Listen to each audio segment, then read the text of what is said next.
Okay, I have to be honest with you. I'm so excited about this video. Out of everything I have made for beginners, this is the one that I think is going to help you the most. Because if you actually do what I'm about to show you in this video, I promise you this, you will not be the same person after. So the gap between someone who talks about data engineering and someone who has actually built these projects, it's night and day. Hiring manager see it, interviewers feel it, and you will feel it. Now, real talk. As I walk through this, some part might sound hard. You might think, I don't know how to do that. I barely know Python. I barely know dbt, GCP, AWS, right? Here is what I need you to understand. If it sounds challenging, that's exactly the point. That feeling is not a stop sign. It's the whole reason to do it. The point of a project is to know what you don't know yet, right? Learn what you need for this particular task and come back.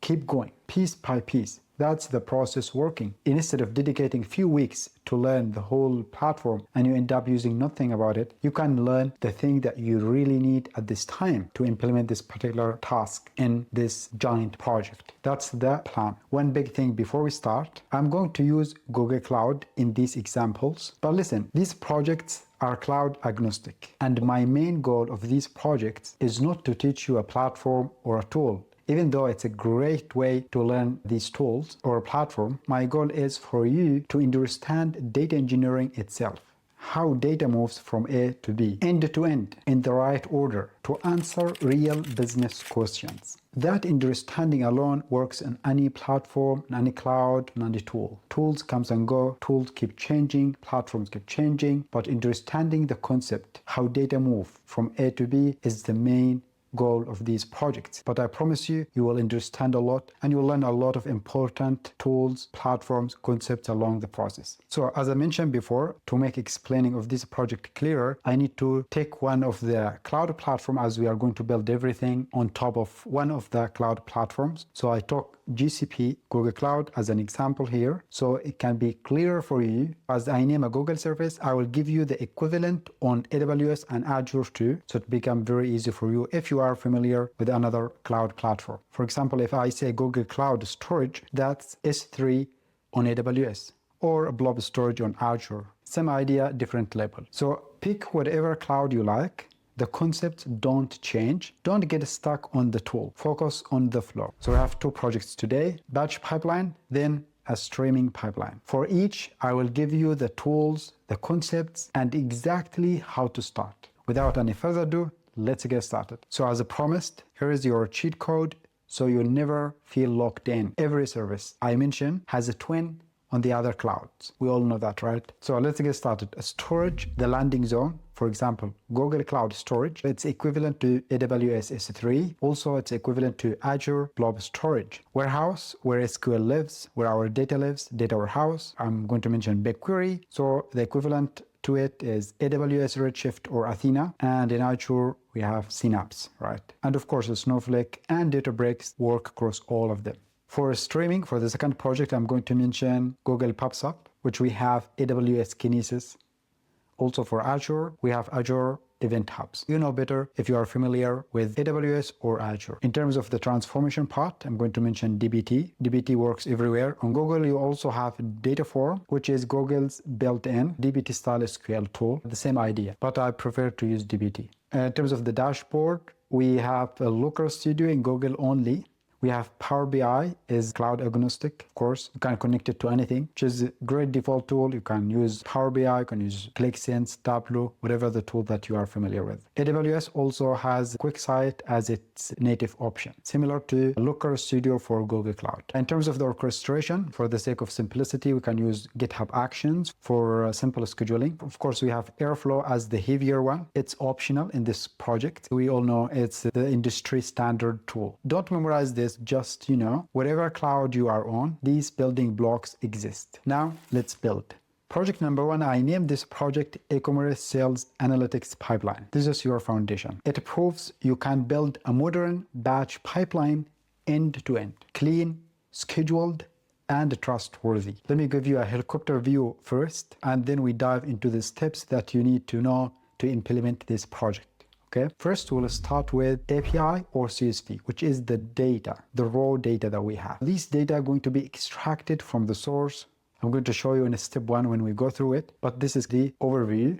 We have API, then we use Python to extract the data. Now we extracted the data, we need to store it somewhere. So we are going to talk about the storage. Then we move the data into the data warehouse. After that, we will use dbt to transform the data inside the data warehouse. And of course, we are going to move the data across different layers inside the data warehouse until the mart. Then you can build a very simple schedule to automate this in a daily basis. At the end, of course, we'll need to have a dashboard on top of all of this to show the data. So we kind of get the end-to-end flow. So we need to get the data from the source to the business users so they can get some insights from the data and take some decisions. That's the whole point.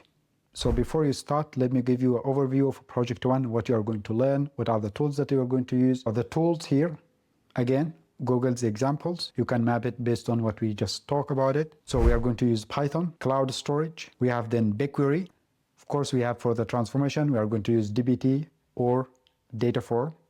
You have the option here to choose one of these. If you are familiar with Dataform and you don't want to go and learn dbt, it's fine. You can use Dataform because again, the point is not to learn the tools, even though it's a great way to learn the tools, but the point is to understand the flow of the data end to end. We're also going to use GitHub, like we create repository, everything going to be in GitHub. And on top of that, we use GitHub Actions to schedule the task, especially dbt jobs. Of course, we have optional tools to learn. We have Terraform. I'm going to mention it as well in one of the steps after this. And we have also Airflow for orchestration.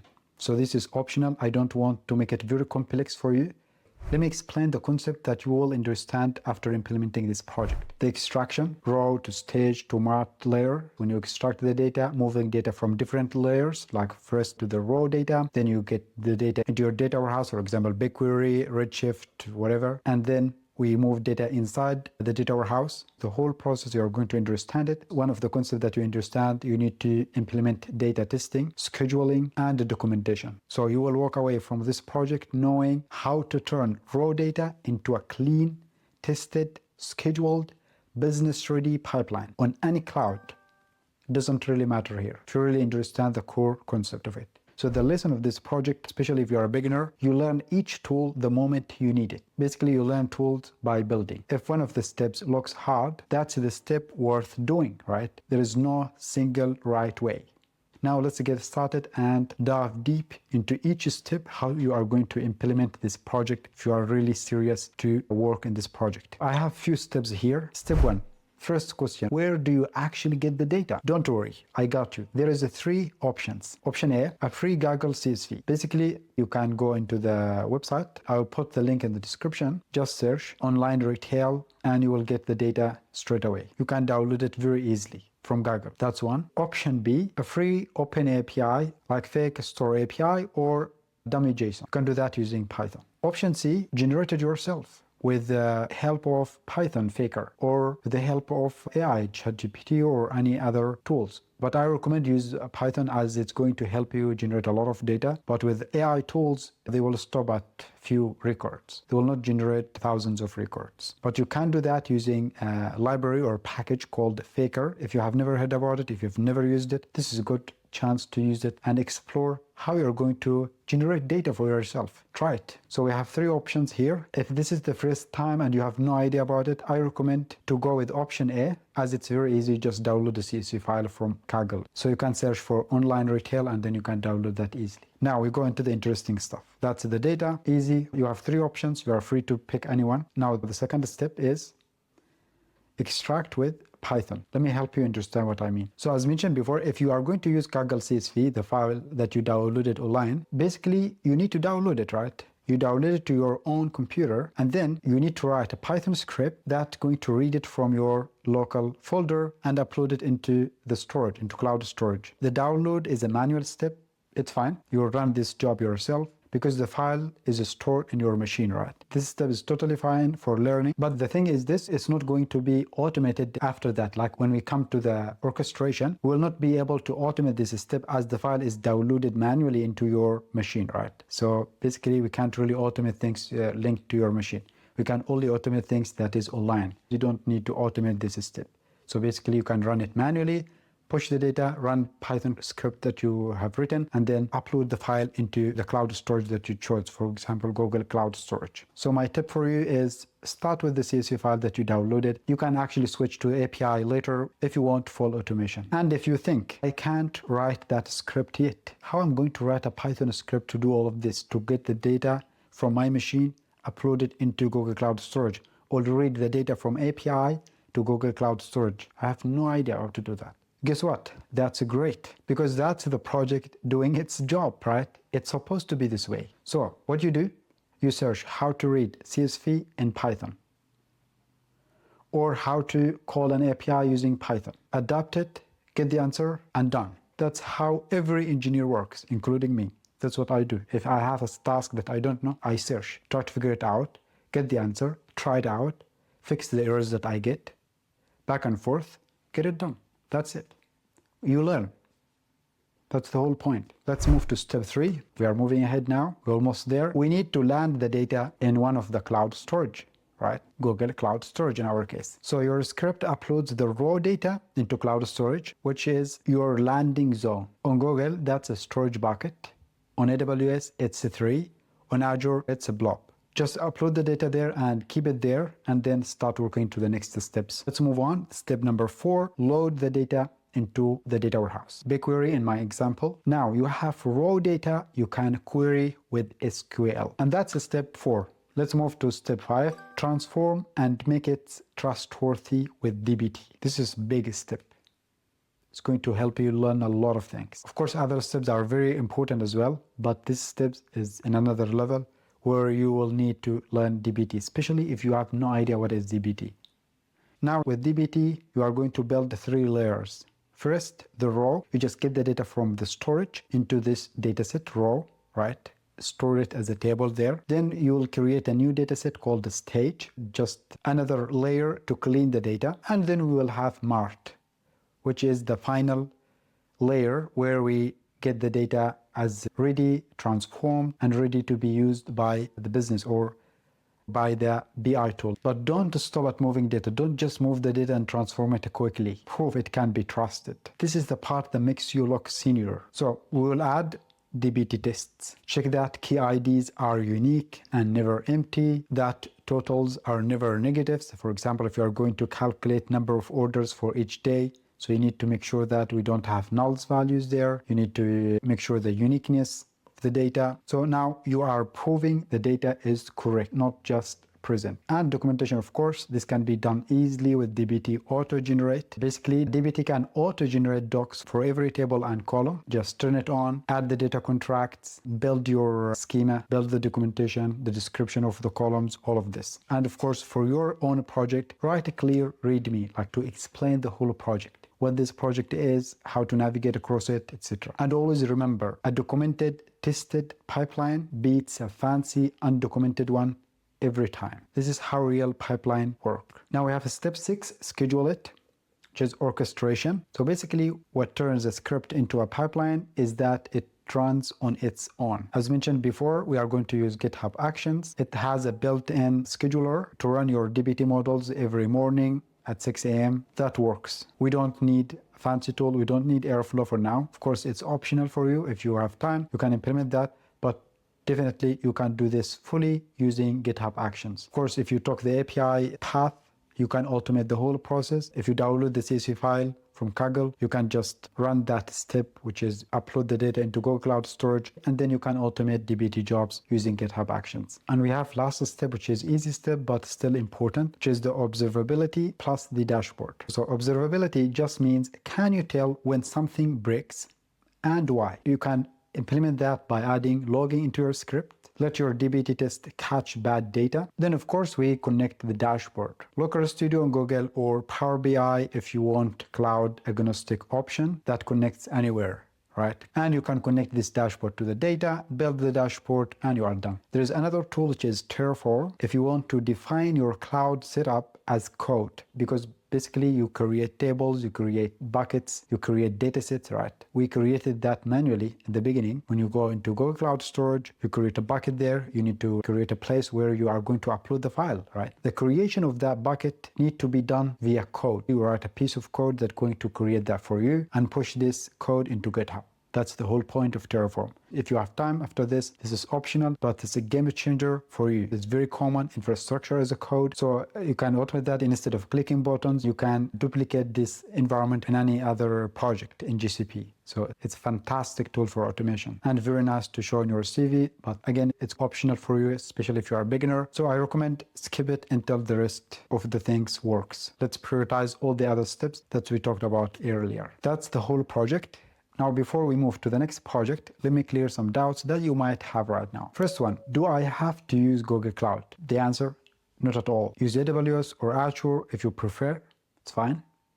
But Google Cloud, I consider it is extremely beginner friendly. But it's totally fine if you are familiar with other cloud providers, so you use the map that we mentioned earlier. So it doesn't really matter, the data engineering is the same in any cloud. Now, dbt or Dataform, which one?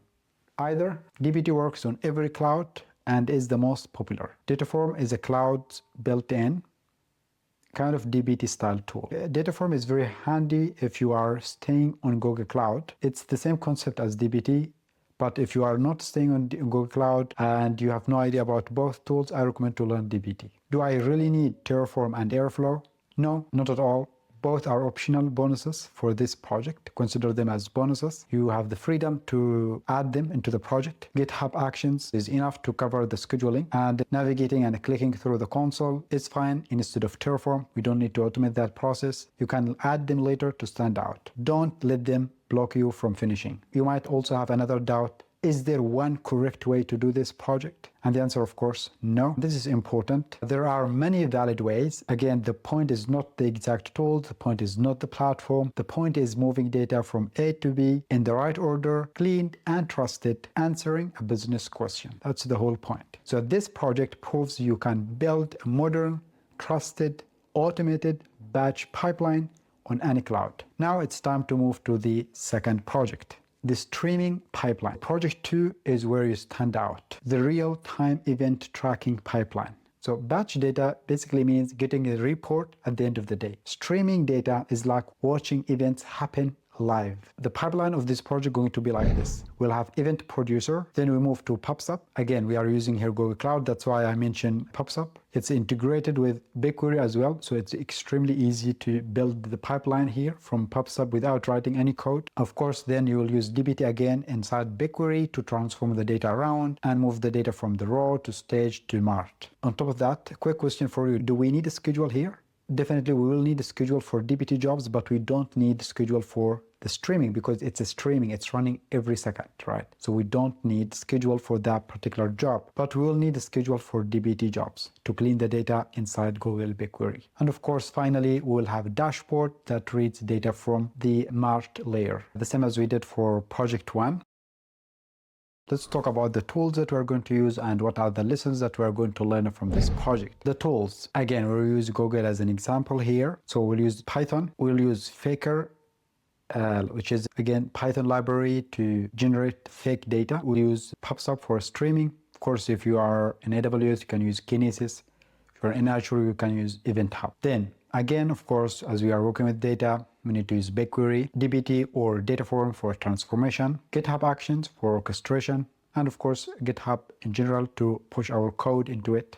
We need to create our repository there. A Looker Studio or Power BI for visualization, and optional tools, Terraform, Airflow, Docker. I'm going to mention each tool where you need to use it if you want to use these tools. Now, the concept you will understand: streaming, event-driven design, PubSub topics and subscriptions, late arriving data, observability, and trust on live data. You will walk away from this project knowing how real-time data flows from live events into analytics, the modern skills most beginners are missing. The lesson of this project is real-time. Sounds scary, right? But it just handles each event as it arrives. When we say event, it means something happened, right? For example, a customer placed an order. That's an event. This event going to be sent into the PubSub. PubSub going to send it to BigQuery. That's the whole process. Again, if it looks hard, that's the signal it's worth learning. So you need to spend some time on it, right? That's the whole point. Let's go through the steps that we need to do to implement this project.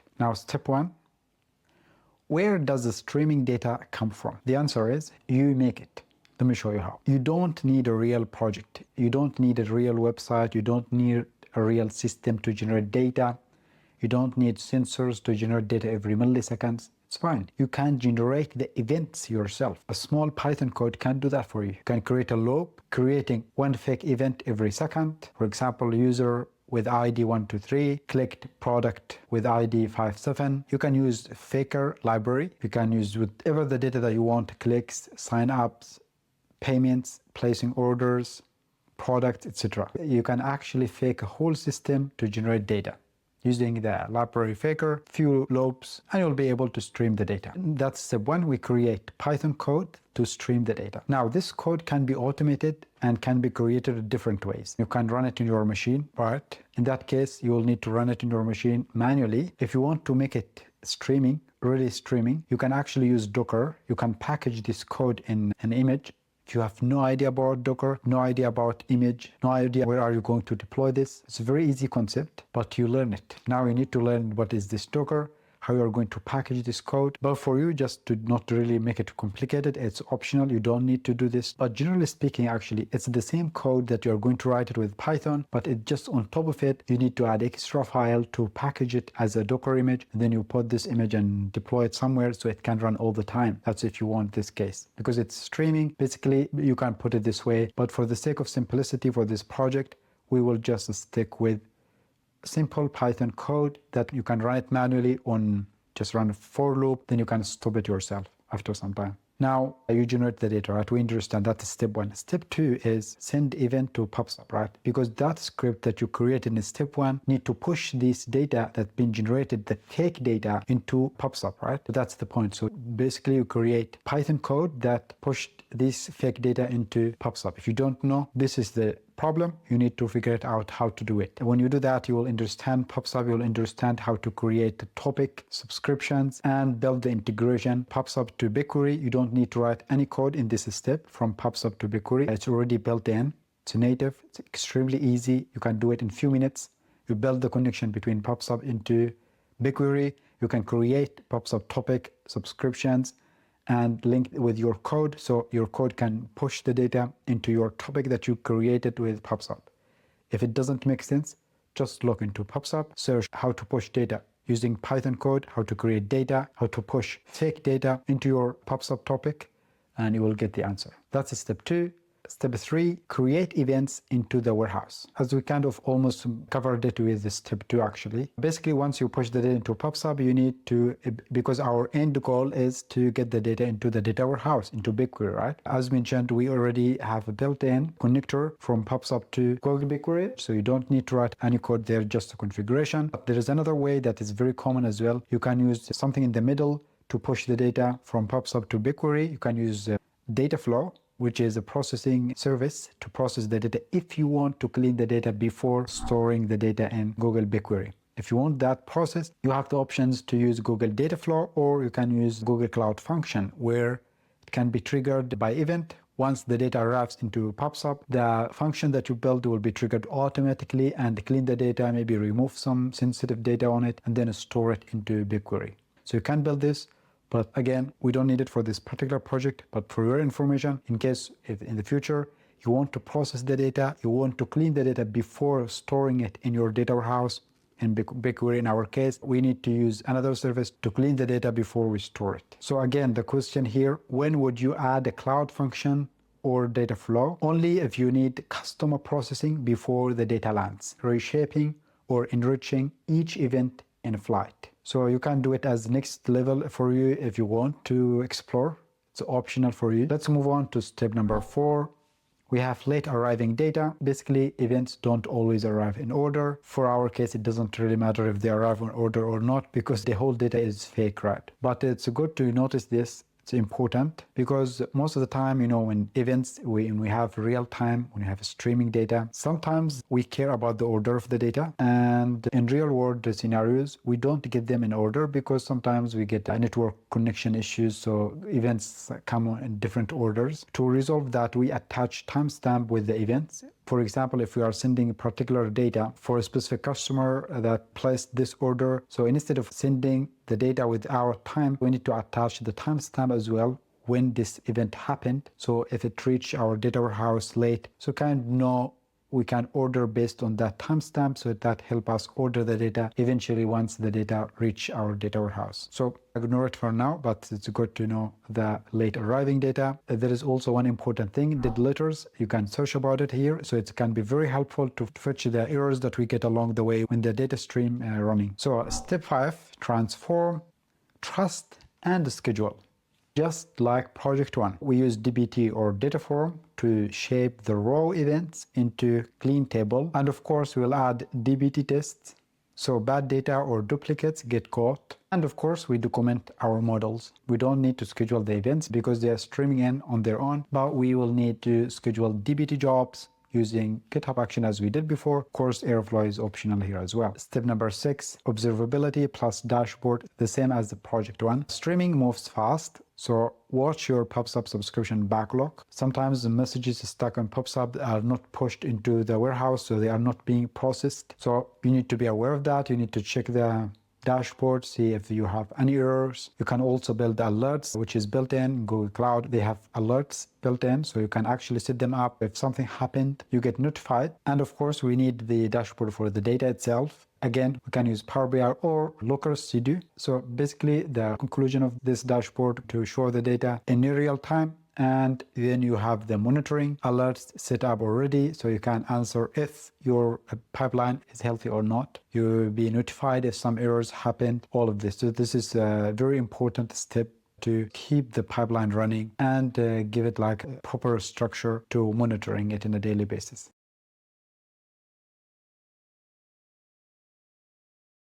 Finally, let me clear up some doubts that you might have. You might say, I'm confused. What do you mean when you said I don't need cloud data flow or cloud function? Correct. Let me explain. Before, we used to have it was necessary to build streaming pipeline. But right now, it's much simpler. You can configure that and make BigQuery as a subscription to your PubSub topic, and then you are done.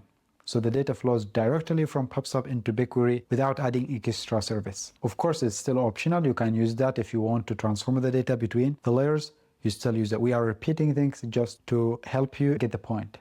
But with the current setup that we have now, you don't need to use external services. Basically, the data can flows right away into BigQuery. You might also wonder, isn't streaming is too advanced for a beginner? It sounds advanced, but it isn't the way we are doing it, especially with PubSub and BigQuery. The only thing that you need to do is just set up a Python script to generate the data flow, and then the data flows directly into the warehouse with few steps of the configuration, just few minutes, and you are good. You don't really need any extra complication. It's easy as that. Now the question is, does this work on AWS or Azure? Again, yes. You swap the services. Instead of PubSub, you can use Kinesis or Event Hubs. The pattern is the same on every cloud. You might wonder, how do I know if my pipeline is broken? Of course, we have PubSub backlog. If some failures happen, you just click there and it will be forwarded to the dashboard. You can create alerts there so you can get notified if something happened. Let's summarize the learning path here for both projects. So we have 2 projects. Project 1 taught you to build trusted, automated batch pipelines. And project 2 taught you to work with streaming real-time data. And in both, we understand data movement, data testing, observability, documentation, visualization. So your data isn't just moved, it's also trusted with the real documentation, real test cases in place. So we have batch processing and streaming, both clean, tested, trusted, documented. Together, they show what every company wants. you can build the scheduled pipelines, you understand modern event-driven systems, and you make the data reliable on any cloud. So most of the candidates show only one project and can explain only one strategy. You will show both, and if you really implement them religiously, continuously, and learn every tool, every concept along the way, you do them properly, you will answer any question, and you will have the confidence, you will stand out. So I told you at the start, I'm genuinely excited about this one, and I meant it. These two projects will change how you see yourself. You will not be the same after you build them. Trust me. You will understand concepts that confuse people who have been in the field for years. So here is the deal. If this video hits 100 likes, I don't know if I should do this, but and 100 new subscribers, tell me in the comments you want it. I will record a full follow-up and build both of these projects with you step by step on a screen. So if you want that, like the video, subscribe, and comment below. Build it with us. But please don't wait for that video. Start today. Take it piece by piece, get support, learn the part that you are missing, and keep going until it's done. You can divide it based on steps that we mentioned along the way for project 1 and project 2. We divided them into multiple steps. For example, for this week, you can start, just do step 1 for project 1, pick the data from Kaggle dataset and read it with Python, upload it into the storage account, into your Google Cloud storage. You go as far as you can see, and when you get there, the rest gets clearer. And you will know how to go further, even if you don't have the clarity right now. Just the start, you will never be the same. And please don't forget to tell me in the comments which project you like the best. Is it project 1 or project 2? Which cloud are you prefer to work on? Is it Google Cloud, AWS, Azure? What data source that you picked for project 1? And of course, ask any question and I will try to answer all of them. Thank you for watching. I will see you in the next one.